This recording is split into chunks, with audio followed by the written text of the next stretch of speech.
Hi, what's up? And welcome to another Financial Friday. I'm Liv, I'm 31, I live in London, and today we are going to talk about the 9 biggest money swallowing holes you could have in your life, which are useless and they keep you broke. Simple as that. Also, that's Pepsi, my Frenchie. If you hear those weird noises, it ain't me, it's her. Number 1 is insurances. Now, hear me out. If it's not life-saving, you don't need it. I have my motorcycle insured because you can't ride around on the street without that, obvious. I've got my apartment insured because what happens if there's a flood or there's a fire or something else is going on around here? Want to have that covered. I've got my dog insured. If she runs onto the street, someone has an accident, worse happens, I'm covered. Do I have my phone insured? My laptop insured? My photography camera insured? No. So my mantra is, if it's not life-saving, you don't have to insure it. You don't have to put money aside for a what if, for things which, you could just buy again. By the way, the average person has 6 different insurances. So I'm wondering what else people insure? Let me know down in the comments because I'm actually curious about that. Number 2 is subscription services.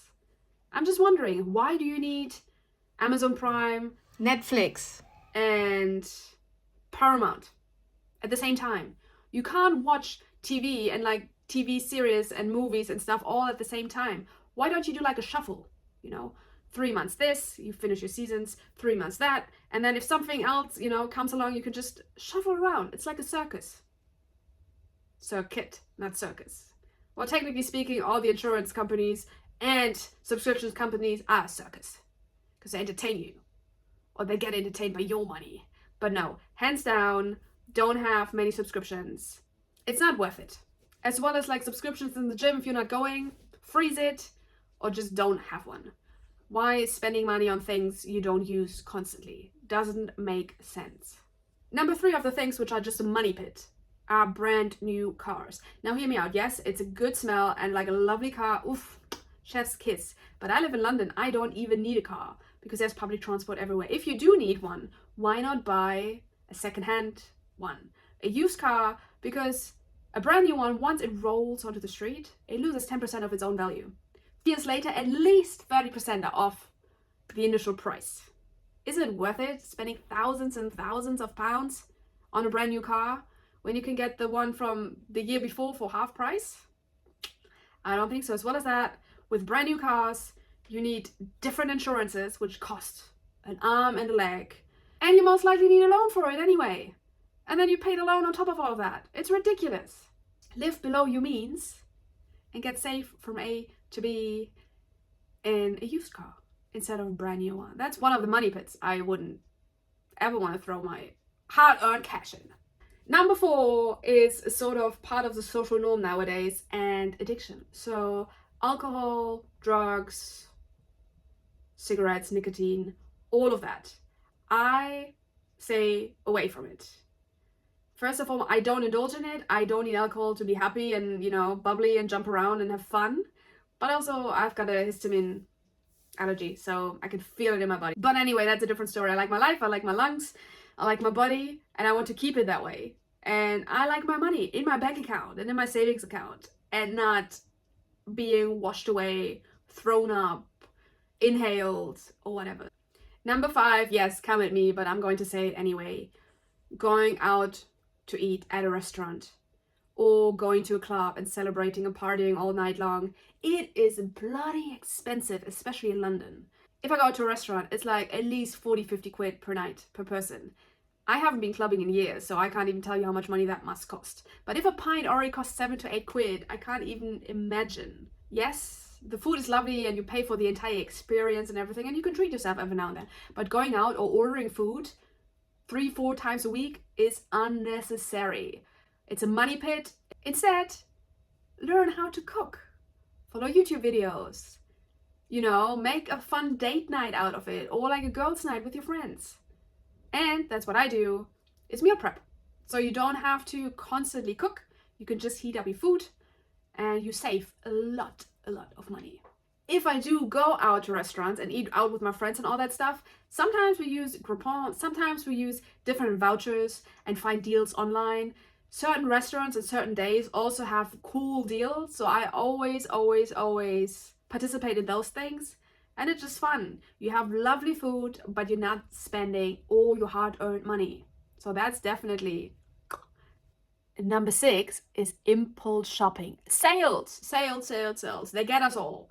And even because it's like with a swipe on your smartphone, it's just one click on a TikTok shop and you've bought something ridiculous again.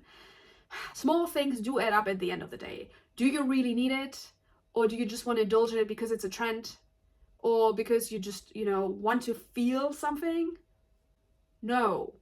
Relax and don't impulse shop. If you really want something, shop around.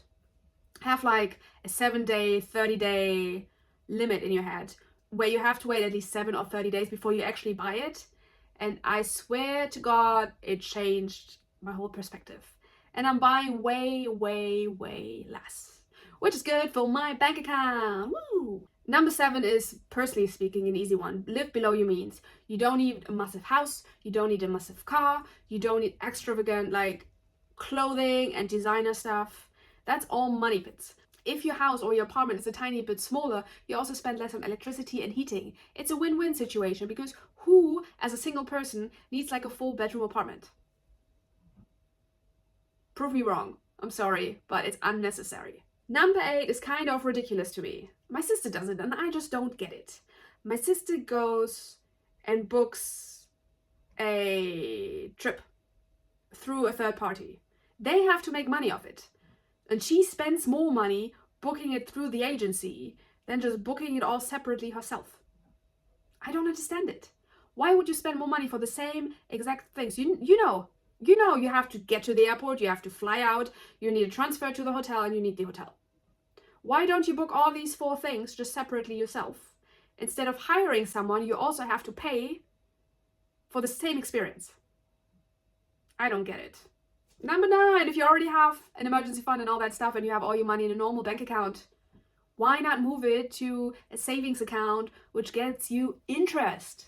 Imagine £1,000 gives you 50 quid, 10,000 gives you 500 pounds extra. It's just free money. So move your money from an account to another account with a good interest rate. This one is a weird one because I love cash. I don't know why, but if I have it, I can budget it better. The problem and downside with that is it doesn't accumulate interest because no one is going to just magically pop up one day and like checks under my bed and, puts money into it randomly. Not that I have an under bed storage, but you know what I mean. Like, take your money and put it in a bank account which gives you 4.5, 5% interest. It's free. It's free money because a bank works with it. It's better than just having it laying around like that. Honestly. Hiccups again. Oh my goodness. Anyway, those were the 9 money pits which you most likely don't even think about. And I didn't want to bring up, don't buy a coffee from Starbucks every single day and just save it because that's the obvious. But those 9 different money hole pit sucking, draining your energy things, I thought were really important. Anyway, give this video a thumbs up and follow for more because next week Friday I'll see you guys again for a new Financial Friday. I'm Liv. Thanks for watching. I love you and bye.